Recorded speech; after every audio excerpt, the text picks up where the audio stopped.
अस्सलातु वस्सलामु अलैका या रसूल अल्लाह व अला आलिका व अस्हाबिका या हबीब अल्लाह। अस्सलातु वस्सलामु अलैका या नबी अल्लाह व अला आलिका व अस्हाबिका या नूर अल्लाह। दुरूद पाक पढ़ने के बेशुमार फजाइल व बरक़ात हैं।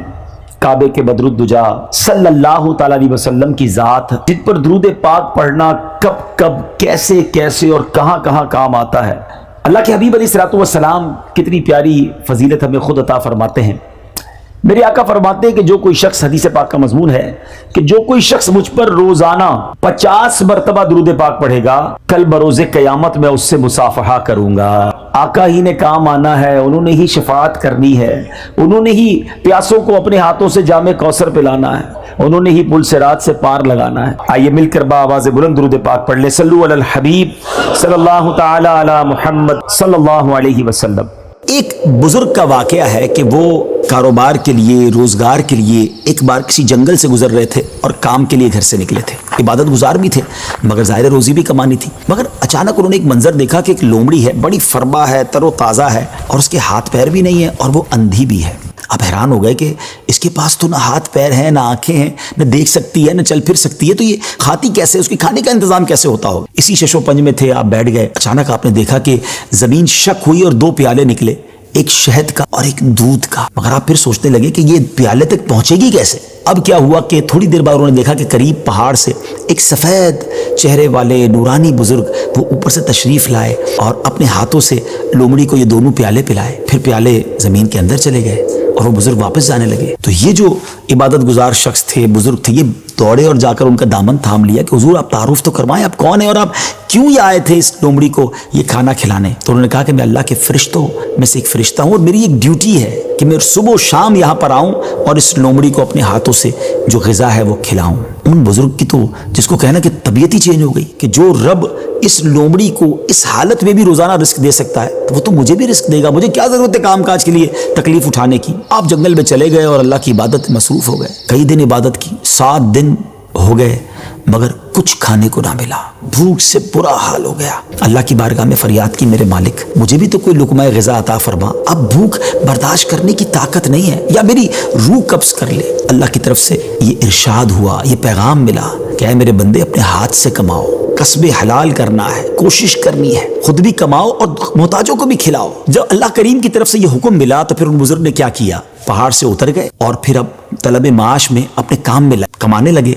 आधा खुद खाते, आधा मोहताजों में तकसीम करते। इस वाक़े से सीखने को ये मिला कि ये दुनिया आलम असबाब है। तवक्कुल ये नहीं है कि बंदा घर में बैठ जाए कि बस अल्लाह रोज़ी देगा। यकीनन रब रोज़ी देने वाला, मगर उसी ने इस दुनिया में असबाब बनाए हैं और हमें अपने हाथ से काम करने का भी हुक्म दिया गया है। तो कोशिश करनी है। हाँ, कोशिश करके जो असबाब इख्तियार किए उसी को सब कुछ ना समझें कि चूंकि मेरी दुकान है इसलिए मुझे रिस्क मिलता है। नहीं, रिस्क जो है वो रब अज़्ज़ व जल ही अता फरमाने वाला है। राज़िक वही है, भरोसा उस पर हो, असबाब पर नहीं। लेकिन तवक्कुल को इस तरह ना समझे कोई कि जनाब अब कुछ करने की ज़रूरत नहीं है। एक बार एक सहाबी रसूल नबी पाक अलैहिस्सलाम की बारगाह में आए और अर्ज़ की हुजूर मेरे साथ ऊँट भी है, क्या मैं इसको बांध कर अल्लाह पर भरोसा करूँ या ऐसे ही छोड़कर रब पर तवक्कुल करूँ। तो नबी पाक अलैहिस्सलाम ने बड़ा कमाल का इरशाद फरमाया कि पहले इसको बांधो और फिर रब पर भरोसा करो। तो नाज़रीन, एक्चुअल तारीफ तवक्कुल की ये है कि हमें असबाब इख्तियार करने हैं मगर खालिक के असबाब पर भरोसा करना है। तो उम्मीद है कि बहुत सारी बातें समझ आ गई होगी। वो रब सबको रिस्क देता है, वो हमें भी देगा। अल्लाह की कुदरत पर यकीन रखें, उस पर भरोसा रखें और उसकी बारगाह में दुआ करते रहें। एक और बात मैं आपको बता दूं कि जो आपके पास है ना उस पर इंजॉय करना सीखें, वरना लाइफ बेमजा हो जाती है। मैं आपको समझाता हूं इस बात को। एक बादशाह था, वो बड़ा परेशान रहता था, बड़े पैसे थे उसके पास मगर नींद नहीं आती थी, टेंशन बहुत थी। अपने वजीर को बुलाया कि यार बताओ तो सही कि ये इतने पैसे, इतना माल, इतना सल्तनत, नींद ही नहीं आती, अजीब सी कैफियत रहती है। और मैं अपने गुलामों को देखता हूँ ये बड़े मजे में मस्ती मजाक कर रहे होते हैं, रात को सुकून की नींद सो जाते हैं, जमीन पे ही सो जाते हैं, मुझे नरम बिस्तर पर नींद नहीं आती।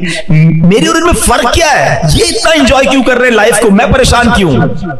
उसने कहा बादशाह सलामत, ये बात आपको 99 नंबर के फार्मूले से समझ आएगी। ये कौन सा फार्मूला है, कभी समझाता हूं। उसने एक गुलाम को बुलाया, इधर आओ बादशाह सलामत, आप इसको 100 अशरफियां तोहफे में दे दें। بادشاہ تھا، اس کے لیے 100 اشرفیہ کیا چیز ہیں، 100 اشرفیوں کی تھیلی منگوائی، وزیر کے ہاتھ میں دی. اس وزیر نے کیا کیا، چپکے سے اس کے اندر سے ایک اشرفی نکال کے جیب میں رکھ لی، کہا جاؤ مبارک ہو.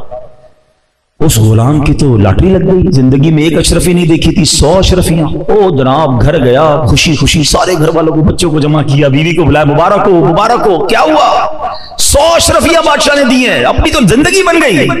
سارے بچے خوش، وائف بھی خوش.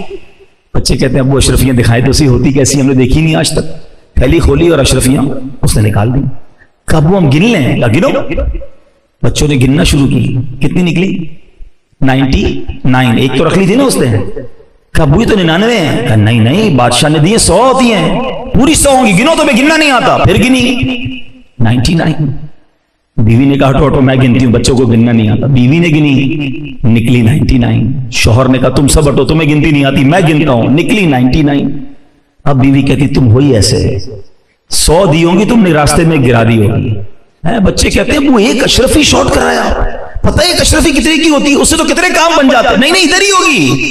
بستر اٹھایا، ٹیبلیں اٹھائیں، پورا گھر اتھل پاتھل، ساری رات اسی میں گزر گئی کہ وہ ایک کدھر گئی. صبح آیا وہ غلام بادشاہ کے دربار میں، آنکھیں سوجی لال، جو روز سکون سے سوتا تھا. وزیر نے کہا کیا ہوا تمہیں؟ کہا بادشاہ سلامت بڑا مسئلہ ہو گیا. کیا ہوا؟ آپ نے تو 100 دی ہوں گی لیکن ہوا یہ گھر گیا تو 99 نکلی تھی. وزیر نے جیب سے ایک نکالی کہ یہ ایک لے جاؤ. وہ تو چلا گیا. اب وزیر نے جو بادشاہ سے بات کی نا، میں آپ سب کو سمجھانا چاہتا ہوں.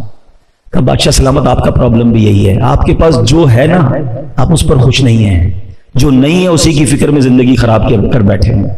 ہم سب کا یہی حال ہے. خدا کی قسم اتنا ہے ہمارے پاس کہ سارا زندگی سجدہ کرتے گزار دیں، اور ہم میں سے بہت سو کے پاس تو اتنا ہے ہمارے بچے بھی کھائیں تو ختم نہیں ہوگا. مگر ٹینشن یہ کہ وہ کیوں نہیں ہے، وہ کب ملے گا. وہ ایک اشرفی کی تلاش میں تم جو 99 ملی ہوئی ہیں اس کو نہ انجوائے کر رہے ہو، نہ شکر ادا کر رہے ہو، نہ مزے لے رہے ہو لائف کے. ارے جو ہے اس پہ خوش رہو. اللہ کے بندو جو رب نے دیا ہے اس پہ شکر ادا کر لو، انجوائے کرو اپنی لائف کو.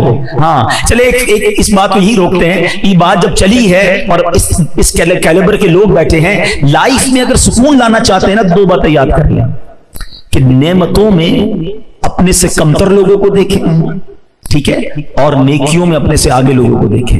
آپ کی لائف مزیدار ہو جائے گی. آپ کو جب بھی لگے نا کہ یار میرے سے آگے لوگ ہیں، وہ نہ دیکھیں، اپنے سے پیچھے والوں کو دیکھیں. جھونپڑی میں لوگ رہ رہے ہیں، روڈوں پہ سو رہے ہیں، کھانے کو پیسے نہیں ہیں، گھر نہیں ہے، ہاسپٹل میں پڑے ہوئے ہیں، بڑی بڑی بیماریاں ہیں. ارے اللہ نے تو مجھے کروڑوں سے اچھا بنایا ہے، میں کیوں آگے والے کو دیکھ کر ٹینشن میں ہوں. پیچھے والوں کو دیکھو گے تو سجدے سے سر نہیں اٹھے گا. شکر کرتے کرتے زندگی گزر جائے گی اور انجوائے بھی کرو گے اپنی لائف کو. ہاں نیکیوں میں دیکھو، کمپٹیشن کرنا ہے، آئیے نا میں بتاتا ہوں. صحابہ کرتے تھے نا کمپٹیشن، بھول گئے آپ؟ حضرت عمر رضی اللہ عنہ آدھا مال لائے تھے،